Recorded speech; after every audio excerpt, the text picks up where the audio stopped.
Hey guys, it's the Incendiary here, back again with our series, our Let's Play and Discuss series on Tom Clancy's The Division. Now I have to start out by saying that I actually messed up in the last episode.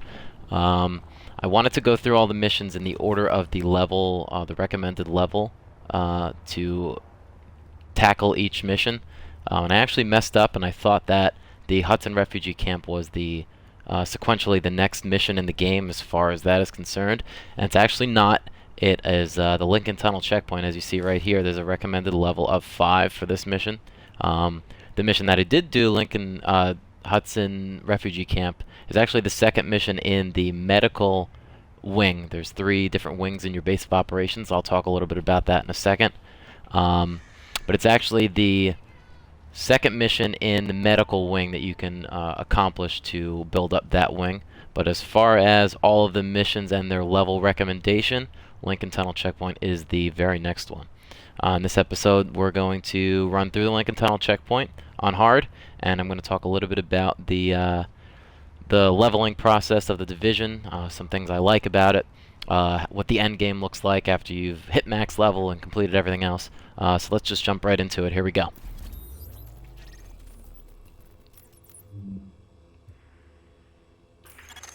This tunnel is the major supply line for food, meds, and weapons from the outside world.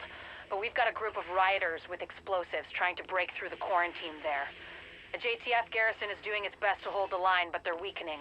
And if the rioters blast through the floodgates, the tunnel floods, the supply line's cut, and a whole lot of people die. We've got confirmation that Benitez is there in the thick of it. We need that location secured, and Benitez back here at base.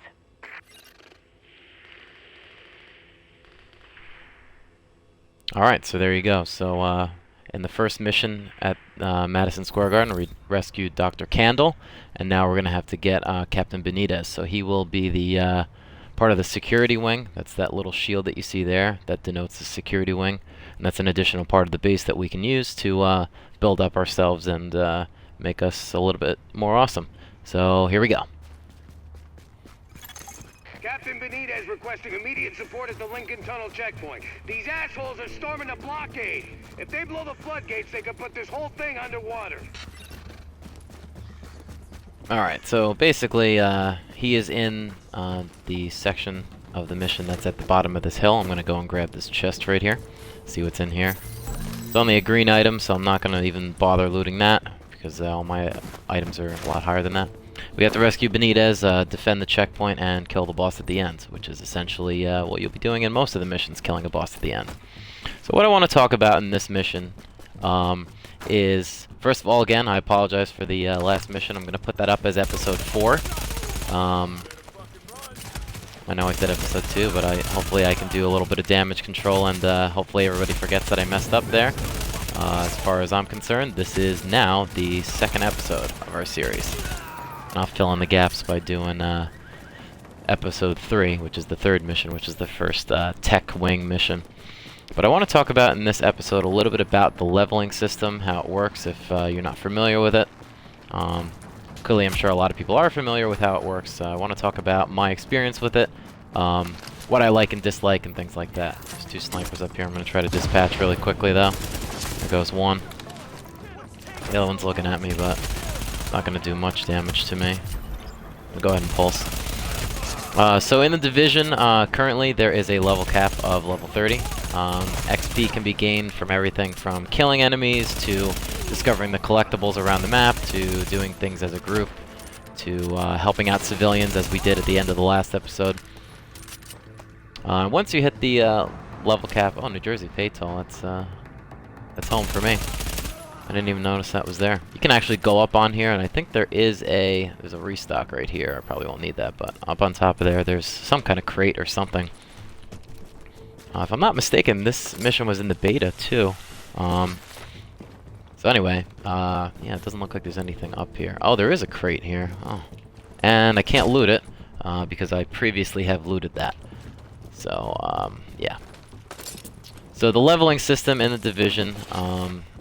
Works basically the same as every RPG. Killing enemies is going to give you XP. Captain! They're breaking for the tunnel! They're shooting everyone in sight! Jesus, it's like getting swarmed by locusts. Don't let them through!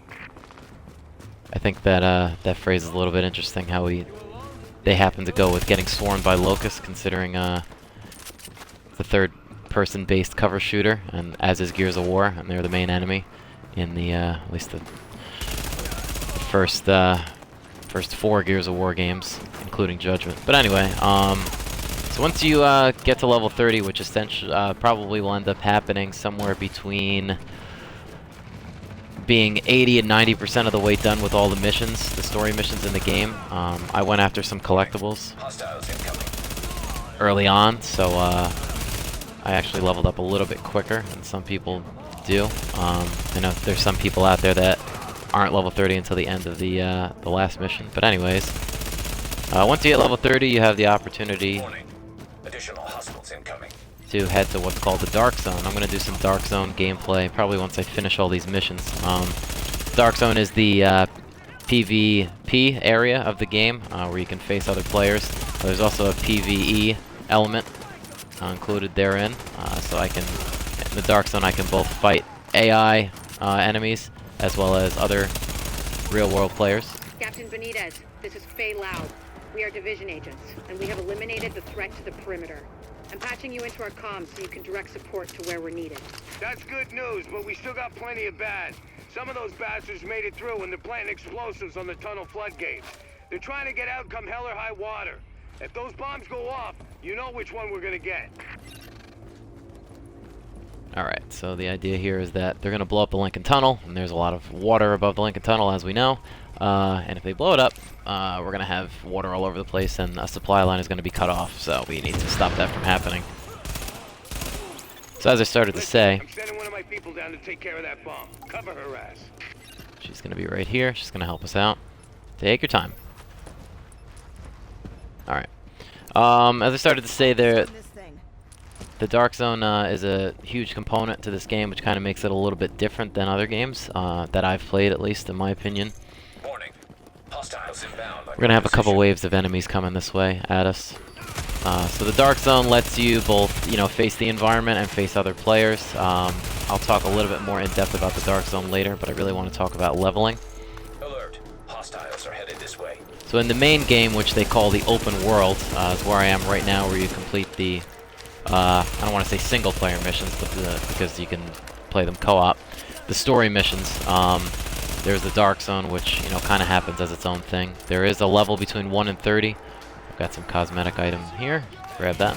Some boots. Trendy. That's very subjective, though, because a lot of the clothing in this game is not very cool-looking, in my opinion. So you can head to the Dark Zone way before you hit main level 30. But in the open world, the max level cap is 30 right now. I expect that to be increased with a big content drop in the next couple months, I'm sure. If they do the World of Warcraft thing, they'll be increasing it 10 each time. I don't know if that's going to happen like that, but I think that's pretty fair. But in the Dark Zone, the max level is actually 99, and you start out at level 1. Whereas in the main game, you actually start out, interestingly enough, at level 0, but you're pretty much like level 3 or 4 by the time you actually get to Manhattan. You start the beginning of the game in Brooklyn, and then you come to Manhattan to kind of take the city by storm and get to the root cause of the infection.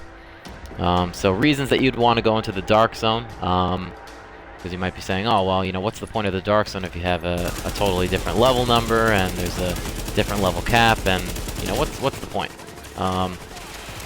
Basically, in the Dark Zone, everything changes, in my opinion. The whole game gets a little bit more difficult. The enemies are a little bit harder, especially when you first go in at level 30 or beforehand. Like I said, you can go in beforehand, and they tell you to go in beforehand.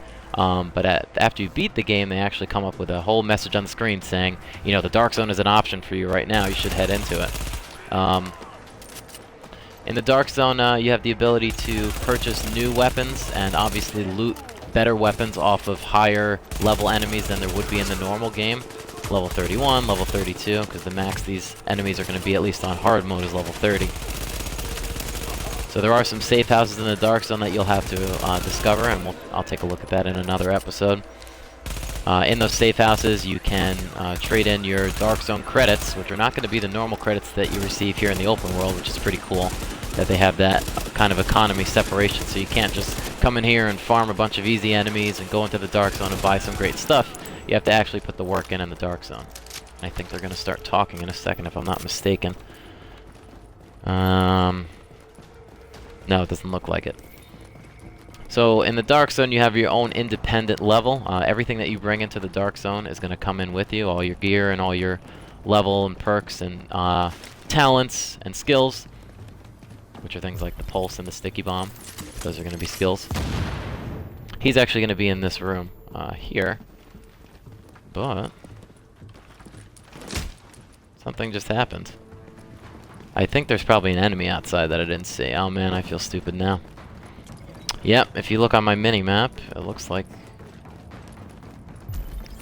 What the hell happened?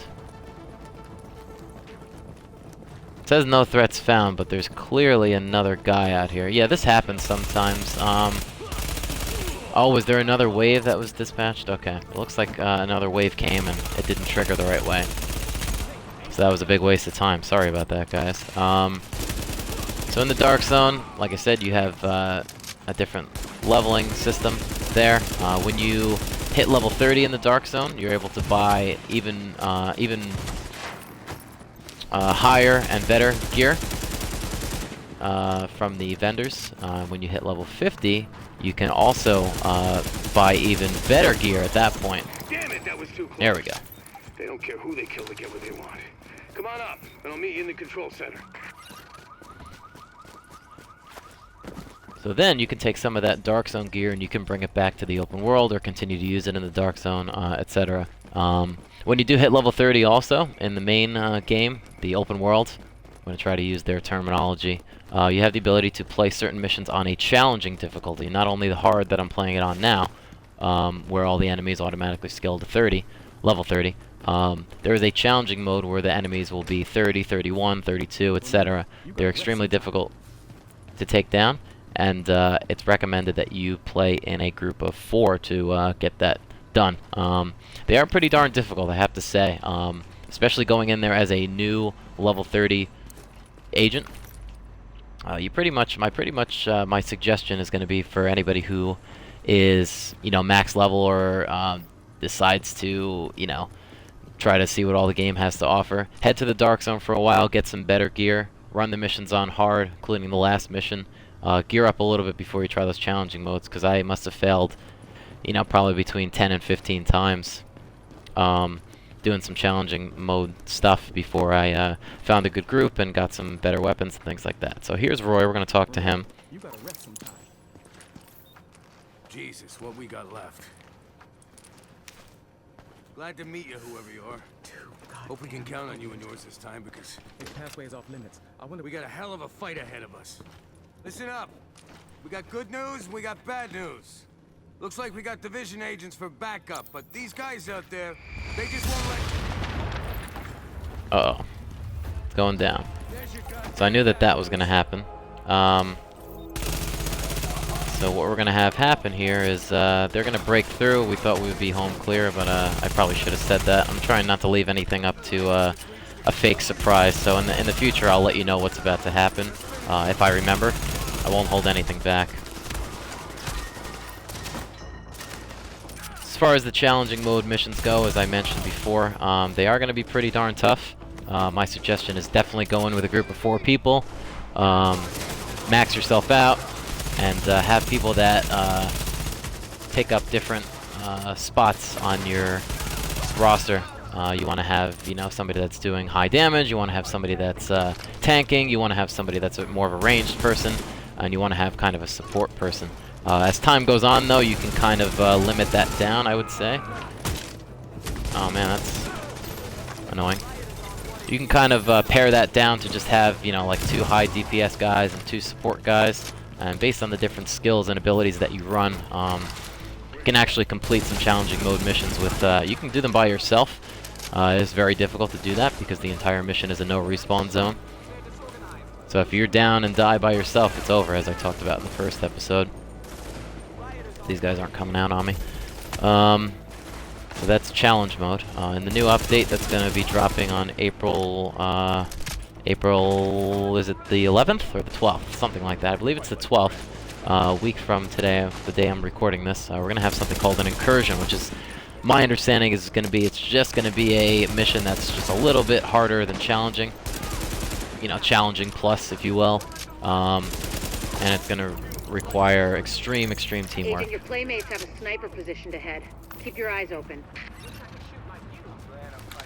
So I guess if I could sum it up, my suggestion for those of you that are playing the game or haven't gotten it yet or are wondering what the best way to level is, you know, it changes from person to person, but personally, I'm going to back up a little bit. I don't want to deal with this guy right here.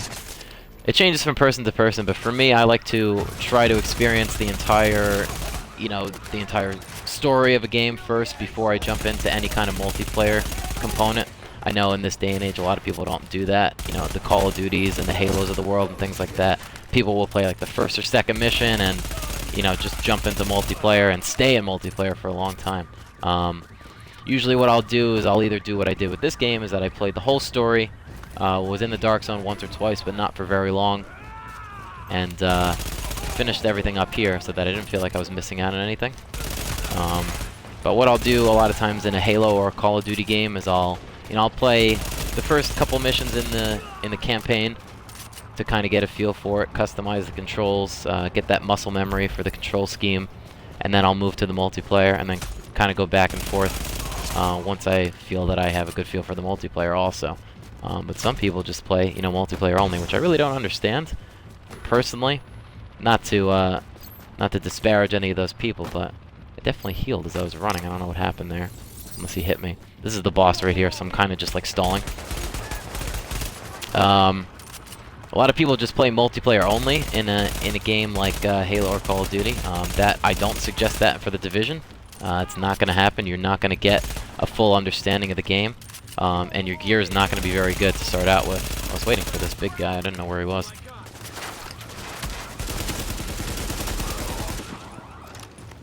So my suggestion overall is play through the story until you get to level 30. Maybe try out the Dark Zone a couple times, but it's a good idea to finish the entire story first to get all the stuff unlocked, because as you unlock things in the base, I'm just going to take the boss down now. There it is. Agent, my people say the threat has been eliminated. I thank you, my guys thank you, and the people of New York fucking thank you. I'm on my way back to the base with an escort. Let's talk when you get there. And I thank you too. I fucking thank you. Good job, Agent. If they'd blown those floodgates, we would have lost a major supply line. Now Benitez can get back to the security wing. See you back here. So, you know, to kind of summarize, sorry it keeps taking me so long to kind of get the sentence out, but play through the story, definitely hit level 30, try the Dark Zone a couple times as you do that, unlock everything that there is in the base, because you won't be able to unlock everything unless you complete the story and complete all the missions. Try some missions out on hard, run through some with your friends, or make some friends in the Dark Zone, or check forums and sites online, as I've done. This lady's trying to break into this car. They won't actually ever break into it, but they say some pretty funny things like, you know, not today, and things like that. If she sees me pointing the gun at her, she's going to run. There she goes. See you later. I know it's an apocalypse here, but that doesn't give you an excuse to break and enter, lady. And then once you hit level 30, play those hard missions, play with your friends, jump into the Dark Zone and start to level up in the Dark Zone, and you can get better gear. So it's really about, you know, kill enemies, get better gear, use that gear to kill more enemies, rinse and repeat until the next content kind of comes out. I like the leveling system overall. I think it's pretty good. I think the levels are a little bit too quick. I think it's a little bit too easy to get to one level versus the other. You don't really feel that sense of... I felt a good sense of accomplishment, but I didn't feel a super sense of accomplishment going from level to level. But once you hit 30 and you get up there in the Dark Zone, especially 30 in the Dark Zone when you can buy that new set of gear, it really helps out on building your character to make them that much stronger. So that really does it for that mission right there. Lincoln Tunnel checkpoint. Overall, not very difficult. On challenging, that's a pretty easy overall mission on challenging. Let's help this civilian really quick. There we go. So now he dropped, you know, some gloves. We don't care about that. So there it is. That's the Lincoln Tunnel checkpoint. And that's all for this time. So I'll see you guys next time. We're going to check out the next mission. I promise that it'll actually be the 3rd mission in the Division. Not like the 5th or 9th or something like that. It's going to be a tech mission. And I'll see you guys then.